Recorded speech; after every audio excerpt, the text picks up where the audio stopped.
Ngiyanibingelela bazalwane egameni lenkosi yethu Jesu Kristu waseNazaretha.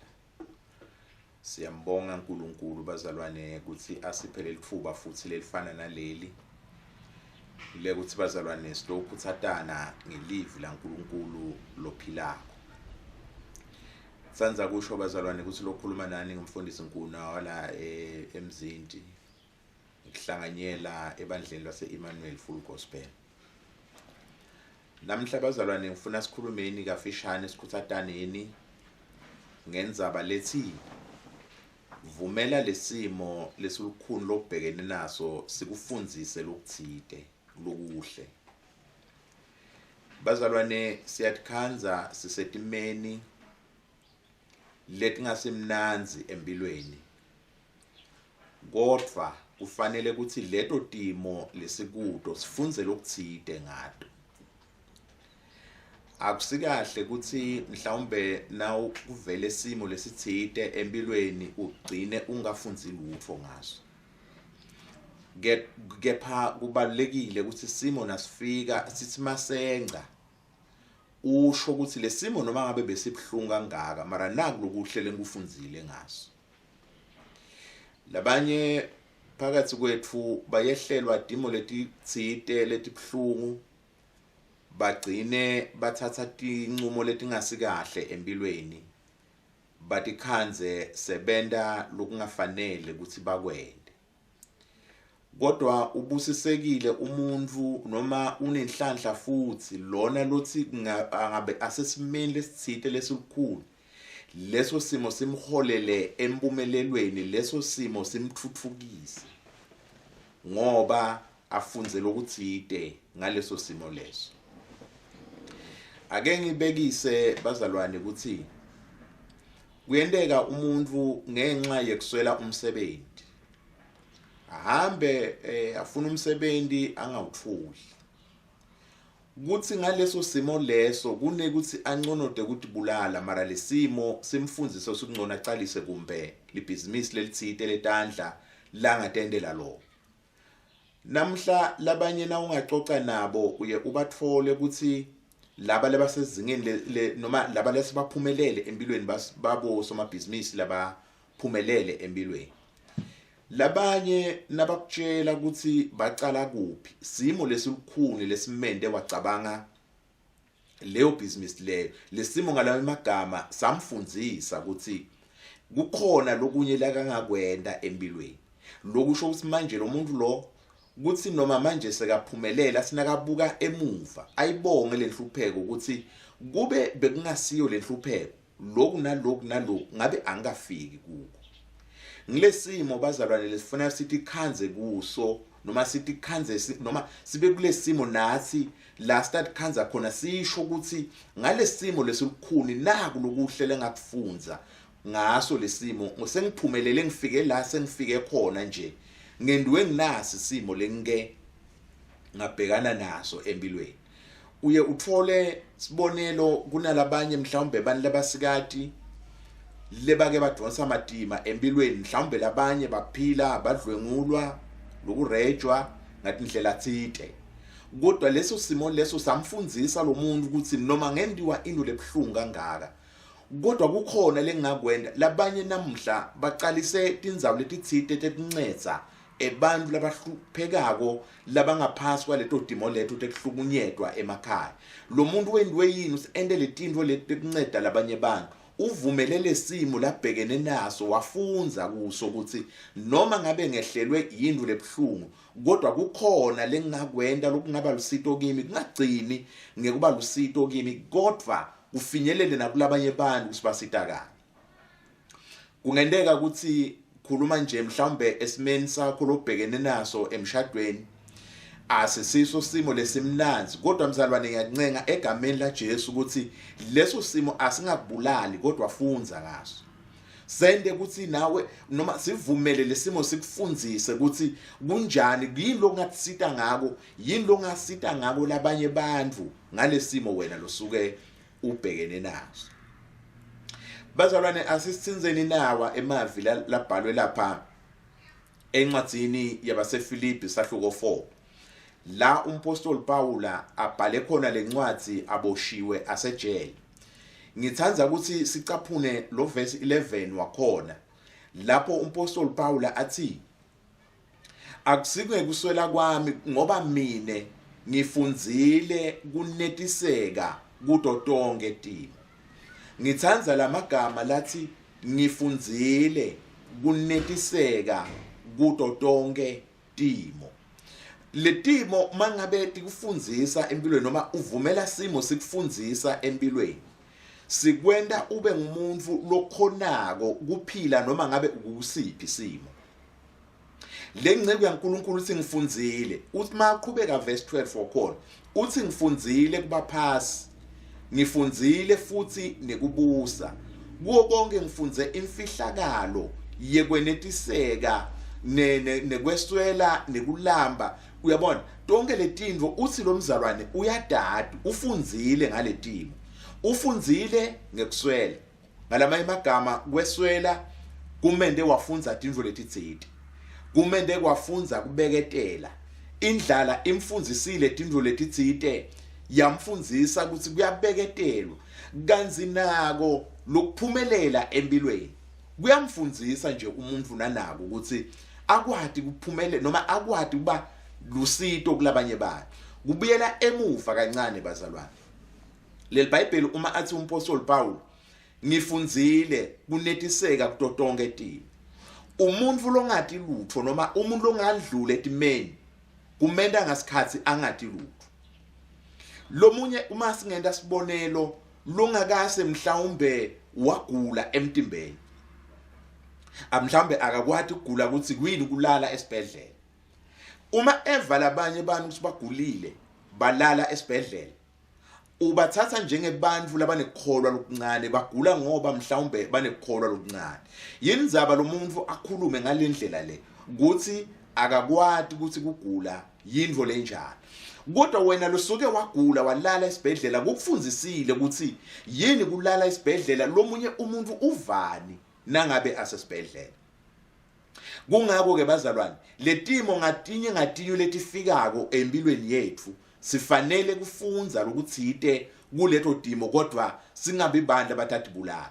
Uma ke sichubeka njengoba sengishito nasekucaleni uthi ke ufundzile kuba ngumuntu lophasi uyathi kumnanzi lesinye isikhathi ukuthi uyati nje nempilo lephasi empilweni yakho nje ukwati kuphila impilo lephasi.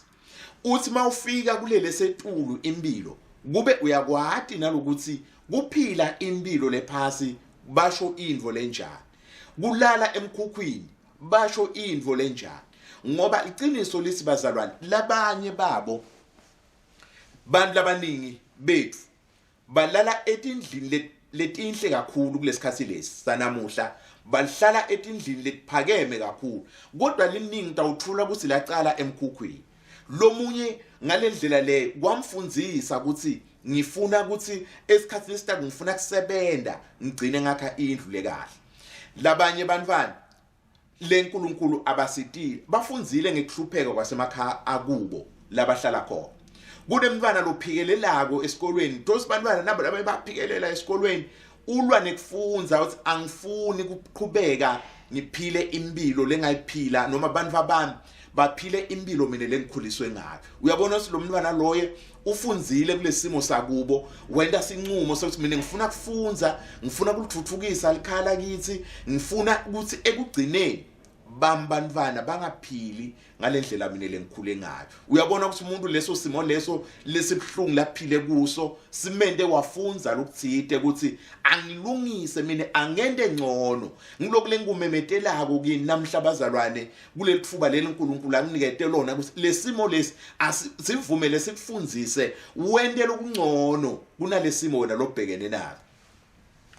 Labanye mangabe banetimo letulukhuni kufika lapho khona baqabanga ukuthi kungcono ukuthi lesimo vele lesikhuna akusale vele ngiqhubeka ngaso nangabe vele bengilala emkhukhwini angisale vele ngifela kuwo lo mkhukhu. Cha akusinjalo. Kubalulekile ukuthi ube ngumuntu wena lesimo sakho utasivumela ukuthi isimo sakho sithuthuke siguqulwe ngilesimo lobhekene naso.